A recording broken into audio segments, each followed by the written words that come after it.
Welcome to INAN's Student. INAN Student is a platform for law students to come here and deliver a lecture on the topic of their choice. Today we have with us law student Anosh Lopes. He is going to speak on Overview of Wildlife Protection Act. He is from KES Shri Jayantilal Patel College of Law. So without wasting further time, I would request Anosh to commence with his lecture. Thank you. Greetings to all my viewers. Suppose you are in a safari and a deer approaches you with a clipboard asking, Sir, have you heard of the Wildlife Protection Act? Now, the animals have not yet started talking, so that's why it is this act that speaks for them, that protects them from the poachers. So, now today we are going to talk about Wildlife Protection Act 1972. Before we move ahead, there is a specific format we are going to follow while we listen on this topic. The first point is past. Every present has a past. We'll look at the past of this topic. After that, we'll look on the principles of legal framework under this act. After principles, we'll go on to practitioners of this act. After practitioners, we'll look at purpose of this act. After purpose, we'll look at the provisions of this act. And after provisions, we look at the places or the protected areas under this act. We are going to look at 6 P's. Now, the first point, past. Before the independence of India, there were actually a few wildlife protection acts made. For example, Wild Bird Protection Act of 1887, Wild Birds and Animals Protection Act 1912. But there were no concrete provisions to 100% guarantee the safety and security of the wildlife animals or the plant species that existed in India. Many species got extinct in India, like the Asiatic cheetah in 1950s. Wild Birds Protection Act 1887. It sought to prohibit the possession and sale of specified bird species that were either killed or captured during the breeding season of the birds. The second law of 1912, called the Wild Birds and Animals Protection Act. During the British rule in India, wildlife protection was not acknowledged as a priority. You know, the Britishers, they used to love hunting. They used to love trophy hunting. They used to kill animals for the sake of fun. They used to use them as souvenirs to gift higher authority people. To impress the government, they used to hunt these animals. To showcase a picture of themselves in the newspaper, they used to hunt animals. There was no acknowledgement of the importance of wildlife. But by 1960s, after the freedom, India started realizing that industrial growth and development could threaten our wildlife. So there was a conscience being built up in these years. In the 1972 Stockholm Conference, this conference prioritized the focus on environment conservation and protection. Now that after India understood that the international countries are paying attention to the conservation of forests and wildlife, India also started building up this conscience that yes, even we need to conserve our wildlife and the habitat that we have. It was because of this and the acknowledgement of these rare species in wildlife and animals and plants, the Indian Parliament passed the Wildlife Protection Act 1972. This was one of the first major pieces of legislation that dealt with environmental issues. The 42nd Constitutional Amendment Act 1976, which is also called as the mini constitution in itself. Even this Amendment Act placed the subject of forest and protection of wildlife and birds on the concurrent list. What is concurrent list? Concurrent list is something that when there is a subject under this list, both the state and the central government have to abide by these subjects. They have to take care of all the subjects listed in this list.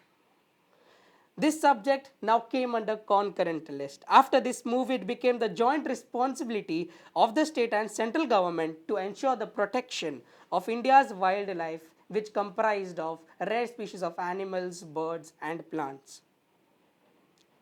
This act helped India become a party to the Convention on International Trade in Endangered Species of Wild Fauna and Flora. This convention is called as CITES. S-C-I, sorry, not as, C-I-T-E-S. This CITES, this convention, what does it do?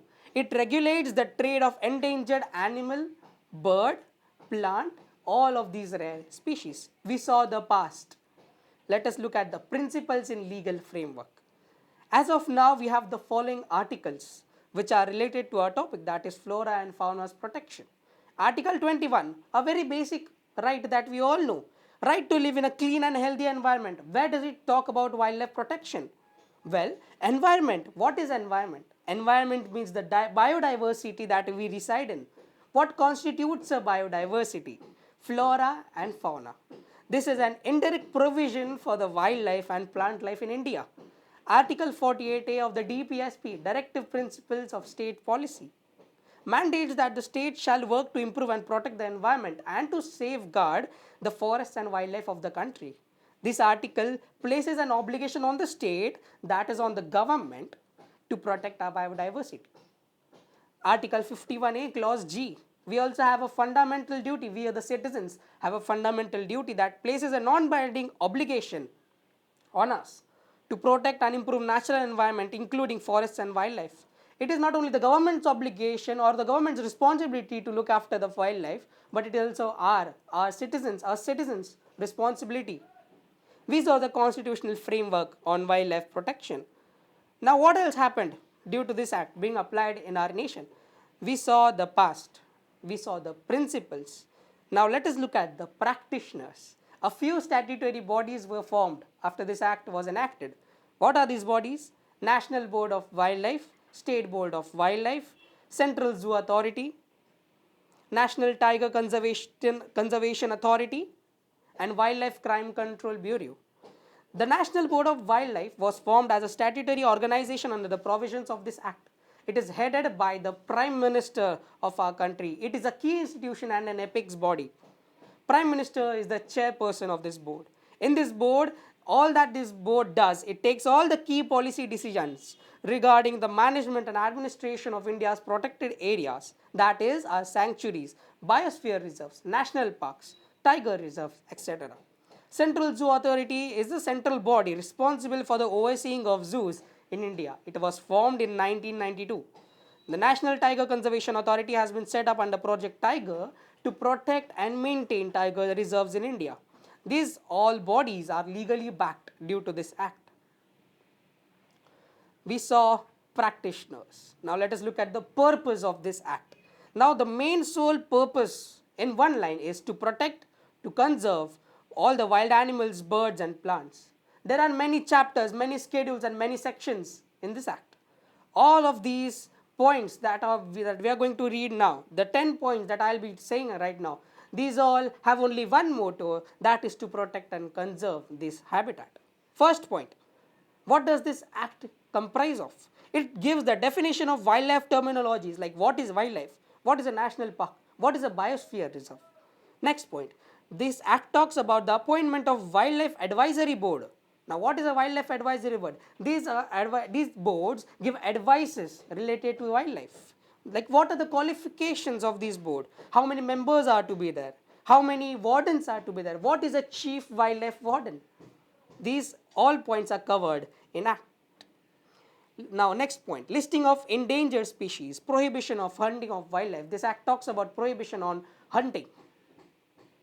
Next, this act also talks about setting up of national parks, wildlife sanctuaries, biosphere reserves. This act also talks about constitution of Central Zoo Authority. We talked about it. This act also talks about ban on trade in endangered species.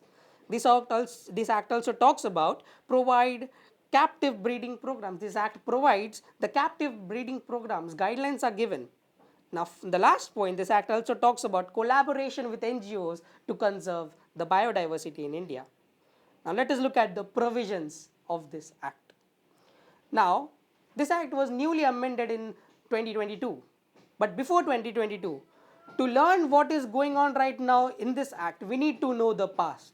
So, first we'll look at the old provisions, which has 6 schedules. Schedule 1. It only covered the endangered species that needed highest degree of protection, whose numbers are less. For example, tigers. Tigers are an endangered species in India. So tigers and similar animals who need the highest and the utmost level of protection were mentioned in Schedule 1. Trade on these animals was prohibited. A person would be liable to the harshest penalties for violation of this law under this schedule. It was prohibited to hunt these animals throughout all India, except under the circumstances that it was a threat to human life, or the tiger or the specific animal had a disease that it could not recover again. It was beyond recovery. Under these circumstances only, these animals would be allowed to hunt it, but the permission should be given by the chief wildlife warden of that specific state. Schedule 1 talked about endangered species. Schedule 2 covered the animals who needed high protection with prohibition on their trade. Schedule 1 covered only endangered species. Schedule 2 covered not endangered species but those species who need high protection. These species faced a slightly lower degree threat than the endangered ones. Therefore, a separate schedule was given. Schedule 3 and 4. This list was for species that are not endangered. These are the species that don't face a major threat. For examples, hyena, porcupine, Malabar tree toad.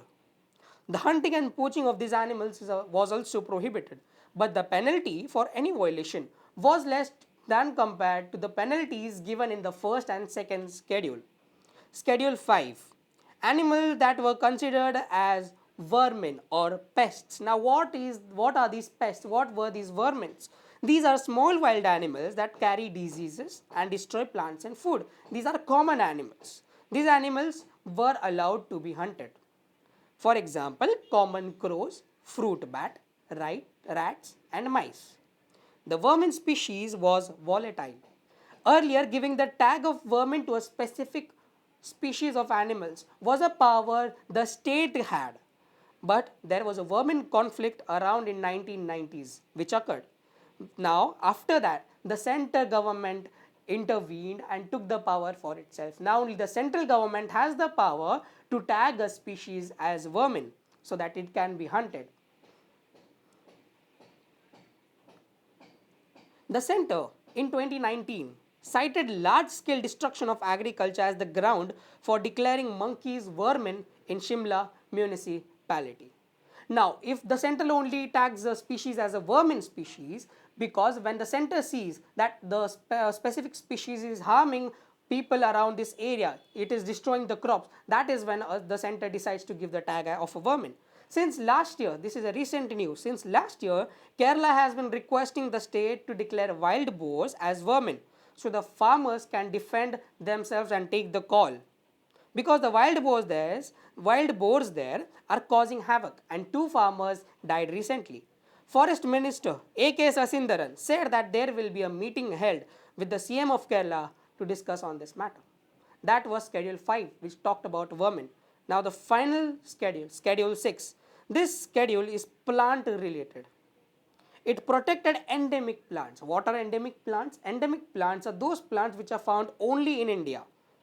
Endemic plants in this Schedule 6 were prohibited from cultivation and planting. This provision provides for regulation in cultivation of a specified plant and restricts its possession, sale and transportation. Both cultivation and trade of these plants were prohibited in this section unless you have a prior permission from a competent authority. Now what are these endemic plants? Some examples are blue vanda, kuth, lady's slipper orchid, red vanda and pitcher plant. These were the old provisions, 6 schedules, but the 2022 amendment brought new provisions. Now there are only 4 schedules. In the latest amendment, there has been a rationalization of previous schedules in a total of 4 schedules. Schedule 1 and 2, which talked about endangered species and higher protection needing animals, they were merged together. Animals that needed lesser protection were kept in Schedule 2. Schedule 3 now consists of protected plant species. Now what is the Schedule 4 about? A new schedule for specimens listed in appendices under sites. The species listed by CITES, the convention, I talked about it earlier, has been all put on Schedule 4 of this Act. So India can strictly abide by the CITES convention.